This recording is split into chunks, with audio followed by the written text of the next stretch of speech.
Hello दोस्तों, आज की इस वीडियो में हम स्ट्रेट पैंट की जो स्टिचिंग है और कटिंग है वो बहुत ही आसान तरीके से सीखने वाले हैं। और इस तरह से जो आप कटिंग करोगे ना अपने प्लाजो पैंट की, तो उसकी फिटिंग बहुत अच्छी आएगी और वो आसन की तरफ से भी खिंचेगा नहीं और जो साइड वाली सिलाई है वो भी नहीं घूमेगी। तो करना क्या है, मैंने यहाँ पर मेरा जितना फैब्रिक है उसमें से मैं पहले प्लाजो के पीस के लिए ना कट कर लूंगी, थोड़ा सा पीस जितना भी मुझे चाहिए। तो मेरी जो प्लाजो की जो टोटल लेंथ जो रेडी है वो 35 है। उसमें हम 2.5 इंच नीचे की तरफ फोल्ड करने के लिए ऐड कर देंगे और 2.5 इंच ऊपर की तरफ जिसमें हम इलास्टिक को डालेंगे वो रखेंगे। तो टोटल हो गया हमारा ये 5। तो 35 रेडी है और 5 उसमें अलग से फैब्रिक को ऐड करेंगे, तो 35 और 5 40 हो गया। 40 हमारी लेंथ कम से कम कपड़े की होनी चाहिए डबल फोल्ड करके। और उसमें जो ये 2 इंच एक्स्ट्रा है ना, ये तो हमें रखना ही रखना है। तो 35 हमारी बिल्कुल रेडी और 2.5 इंच नीचे की तरफ फोल्ड करने के लिए, 2.5 इंच ऊपर की तरफ इलास्टिक के लिए और 2 इंच एक्स्ट्रा। तो टोटल हमारा हो गया 42। तो 42 कम से कम हमने अपने कपड़े की जो पैंट प्लाजो के लिए कटिंग करनी है ना वो इसमें से कट कर लेंगे। तो जितना भी मेरा फैब्रिक है ना उसमें से ये 5 मीटर है, तो इसमें से मैं 42 इस तरह से निशान मतलब मेजर करते हुए और उसको डबल फोल्ड करके हमें कटिंग करनी है।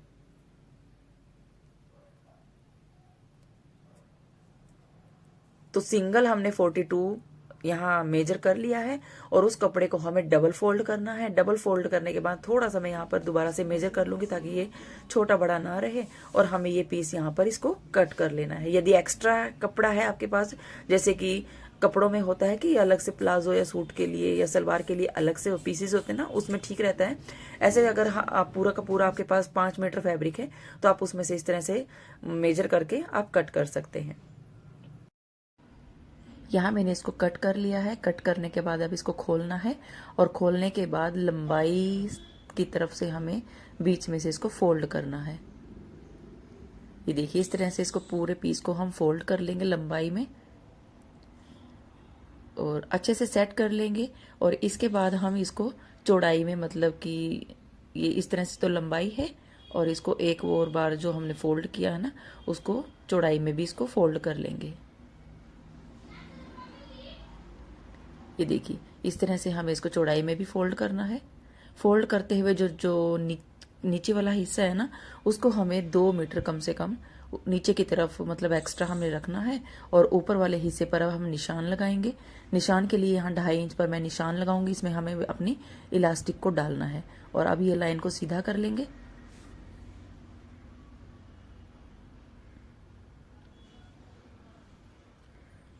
और इसकी जो किनारी है उस पर भी निशान लगा लेंगे ताकि जो हम कटिंग करेंगे ना तो हमें ये याद रहे कि ये किनारी को हमें कट करना है। कई बार फिर दिमाग से निकल जाता है, तो ये इस तरह से निशान लगा लीजिए पहले। अब यहाँ हमें कमर का निशान लगाना है। कमर का निशान लगाने के लिए पहले हम अपनी हिप को मेजर कर लेंगे और जितना भी आया है, अब मेरी जो हिप है वो 40 इंच की है तो उसको 4 से डिवाइड करेंगे, 10 आएगा और 10 में हम 3 को ऐड करेंगे लूजिंग के लिए। तो 13 इंचेस पर मैंने कमर के लिए निशान लगाया है और नीचे की तरफ भी निशान लगाया है। और अब इस लाइन को हम सीधा कर लेंगे। अब हमें आसन का निशान लगाना है। आसन मैंने यहाँ पर 12 रखा है, 13 आप रख सकते हैं यदि आप प्लाजो को ऊपर की तरफ रखते हैं। मैं थोड़ा सा नीचे की तरफ रखती हूँ प्लाजो को डालते वक्त, तो इसलिए मैंने 12 पर यहाँ निशान लगाया है। और इस तरफ भी मैं 12 इंचेस पर निशान लगा लूंगी।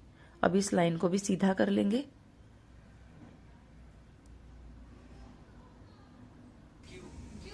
और जितनी हमारी लंबाई है प्लाजो की जो रेडी है वो मेरी 35 है, तो 35 पर मैं यहाँ पहले निशान लगा लूंगी।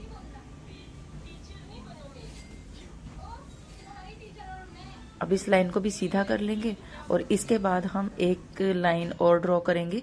ये 2.5 इंचेस एक्स्ट्रा मैंने लिया है, इसको नीचे की तरफ जब हम प्लाजो की जो मोहरी बनाएंगे ना फोल्ड करने के लिए, ये उसके लिए मैंने फैब्रिक एक्स्ट्रा रखा है। अब यहाँ मैं थाई का मेजर कर लूंगी। थाई का मेजर जो है वो मेरा 21 है, बट यहाँ पर 3 इंचेस की हमें अपने आप से ही लूजिंग रखनी है क्योंकि बैठते वक्त जब हम काम करेंगे तो यहाँ से टाइट ना लगे। तो यहाँ पर 3 इंचेस की जितनी भी आपकी मेजरमेंट मतलब आई है ना यहाँ थाई की, तो उसमें 3 3 इंचेस की लूजिंग रखेंगे तो मेरी 21 आई थी। 21 में मैं 3 को ऐड करूंगी तो 24 आया है। 24 को हाफ करेंगे 12 आया है। 12 पर निशान लगाकर 2 इंच एक्स्ट्रा हम दोबारा से एक्स्ट्रा ले लेंगे और यहाँ पर थोड़ी सी कर्व शेप के लिए पहले 2 इंच पर निशान लगाएंगे और अब हम यहाँ हल्का सा कर्व शेप देंगे। जब हम अपने सूट की कटिंग करते हैं ना आर्म होल की, तो थोड़ा सा गहराई में जो कर्व शेप है वो थोड़ा गहराई में उसका निशान लगाते हैं, बट प्लाजो में जो हमारा ये क्रोच एरिया होता है ना आसन का, यहाँ कम मतलब हमें निशान लगाना है गहराई में।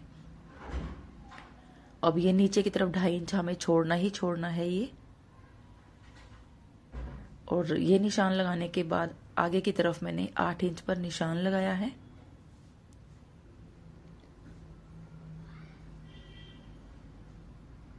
अब यहाँ पर यदि आपके पास जो लेग शेपर होता है ना स्केल, उससे आप निशान लगा सकते हैं तो बहुत अच्छी शेप आएगी। यदि आपके पास नहीं है तो ये जो 2 निशान लगाए हैं ना, सबसे पहले इसको हम सीधा कर लेंगे। तो हम हाथ से ही ना इसको थोड़ा सा कर्व शेप देंगे, इससे जो हमारे प्लाजो की फिटिंग है ना वो बहुत अच्छी आएगी। तो दोनों ही तरफ के निशान हम पहले सीधा कर लेंगे और इस निशान को मेजर करने के बाद इसको हाफ कर लेंगे।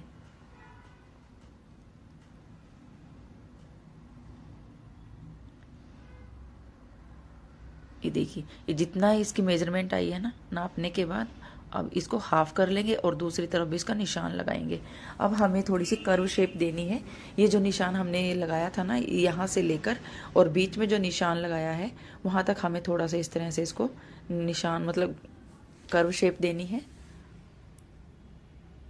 और इसी तरह से जो हमारा आसन की साइड है वहाँ पर भी हम थोड़ा सा इसी तरह से इसको निशान लगाएंगे। ये देखिए, इस तरह से कर्व शेप हमें देनी है।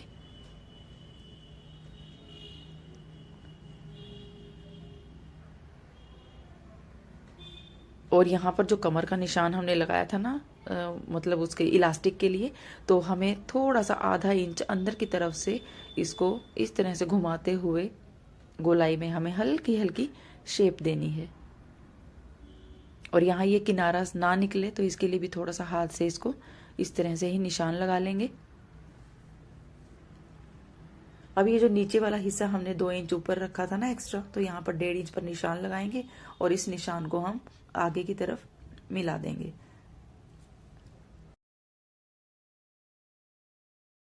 और अब हमें इसकी कटिंग करनी है।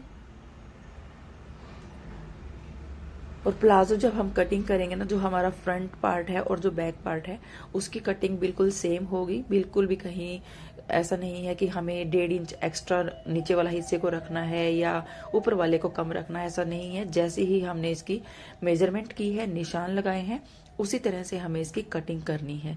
बस जो नीचे वाला हिस्सा है यानी जो बैक पार्ट है वो आसन की तरफ से 1.5 इंच मैंने एक्स्ट्रा रखा है और इतनी सी कटिंग है। बस ये कटिंग इसकी हो जाती है ना तो सिलना बहुत आसान होता है। 10-15 मिनट में हमारा प्लाजो बनकर बिल्कुल रेडी हो जाता है। बस इसकी जो मतलब कि जो निशान लगाने हैं और कटिंग है ना, यही इसकी मेन होती है।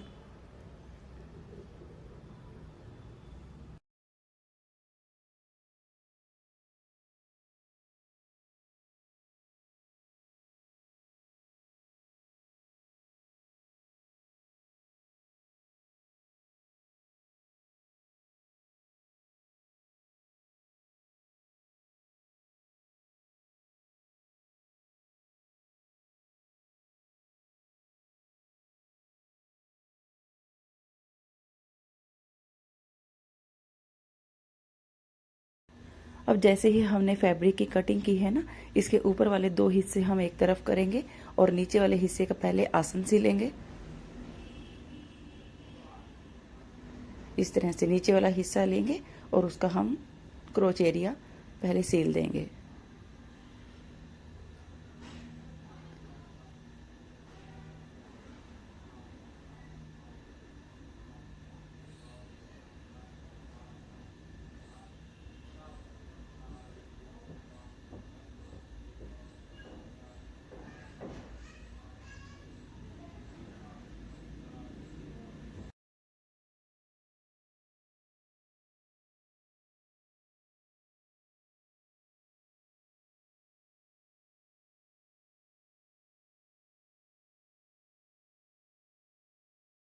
अब इसके बाद जो दूसरा हिस्सा है यानी ऊपर वाला जो पार्ट था जो हमने एक तरफ किया था, अब उसका भी आसन इसी तरह से हम सील देंगे।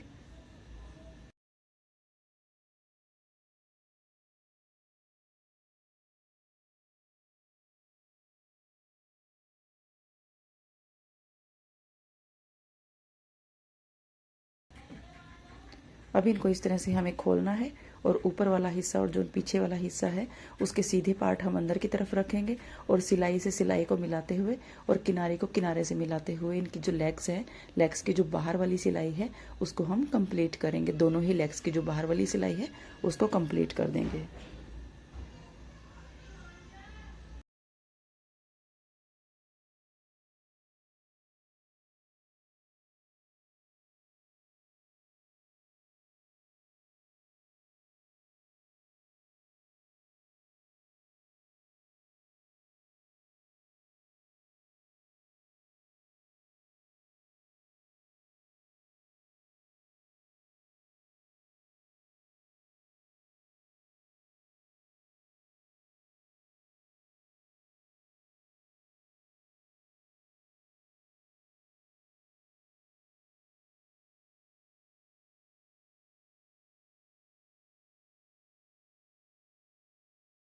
अब नीचे से हमें इसकी मोहरी को फोल्ड करना है। फोल्ड करने के लिए मैं पहले 2.5 इंच पर निशान लगाऊंगी ताकि हमारी जो सिलाई है वो छोटी बड़ी ना रहे, इक्वल ये लग जाए। तो सबसे पहले निशान लगा लिया है, अब इसको हम फोल्ड करेंगे।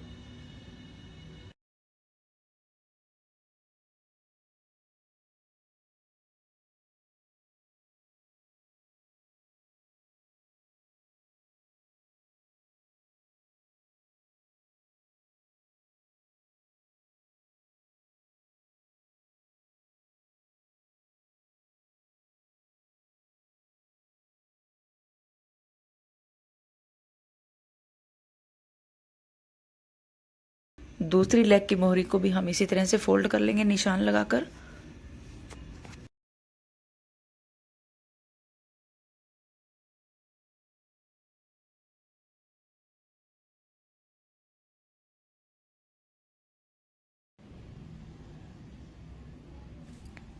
अब इसके बाद आसन की सिलाई को मिलाते हुए और नीचे नीचे की तरफ से भी मिलाते हुए अच्छे से सेट करेंगे किनारे को, और अंदर वाली जो सिलाई है वो भी हम कंप्लीट करेंगे।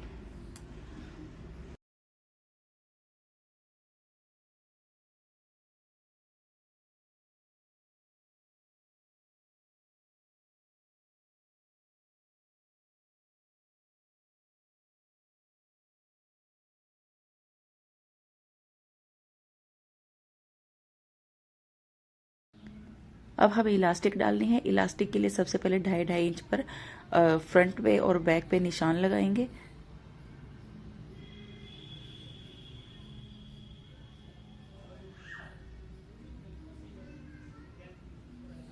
अब जितनी रिक्वायरमेंट है उतनी मैंने इलास्टिक ले ली है। इलास्टिक के दोनों किनारे पर हम सिलाई लगाएंगे और इस तरह से रेडी कर लेंगे सिलाई कंप्लीट करके।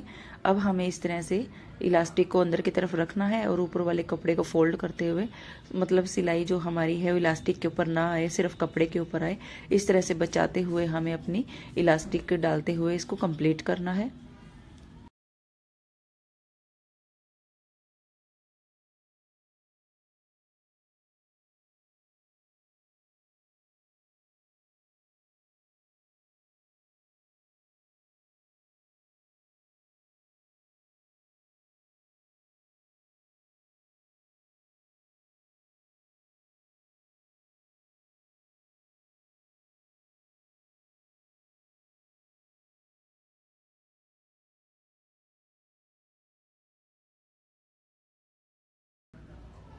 सिलाई करते वक्त बस एक बात का ध्यान रखना है कि जो हमारी सिलाई है वो इलास्टिक के ऊपर ना चले, सिर्फ कपड़े के ऊपर ही चले।